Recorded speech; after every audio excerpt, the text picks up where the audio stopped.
So I sat down that evening with my coaches and started to watch the run in Kitzbühel.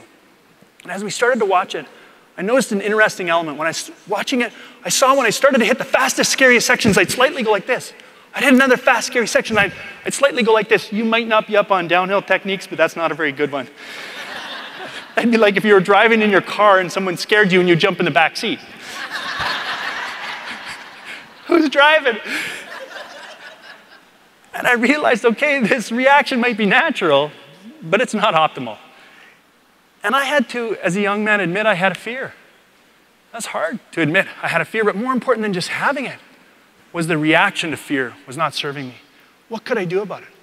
Can we retrain a habit? Good question. If sports taught me anything, it's that we can retrain a habit. How? Looked at different ways to do it and actually hatched a pretty simple plan. After that moment, every time when we went out onto the mountain, and I started to hit that fast, scary section, I trained myself, lunge forward, lunge forward. Every time I felt that fear, lunge forward, retraining and reconditioning that response every chance we got every day. Got pretty good at it and then started to look for everyday opportunities to do it even more. I got really good at actually be walking through the park and a dog would jump out and bark at me and I'd lunge at the dog. Retraining and reconditioning that response every chance we got, training it over and over. Went back to Kitzbühel 5 years later. It was a tough year. The fog rolled in, and 8 of the first 15 racers were taken away in the helicopter to the hospital.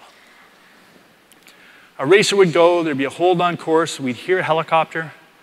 Another racer would go, there'd be another hold-on course, we'd hear another helicopter. We finally jumped onto our walkie-talkies and we radioed down to the coaches. We said, hey, what's going on down there? They said, well, it's really foggy down here, but the race officials, they really want to get the race off, so they're bringing the helicopter in here to get the fog out of here. Yeah. Little selective communication from our coaching staff. I talked to them about it afterwards.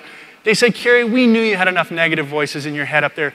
We knew you'd done all the training this summer for it. We knew you were prepared for this moment to be able to take advantage of it. And I remember stepping into the start gate in Kitzbühel, saying, this is what I've trained for. This is the moment that I've been ready for. If we can bring it up on the screen here.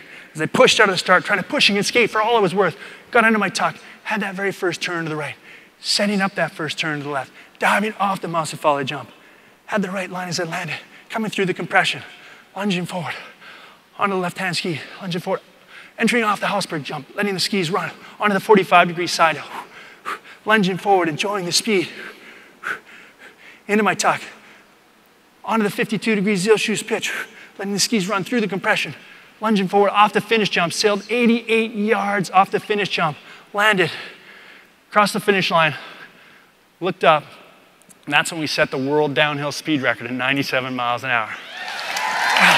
Thank you.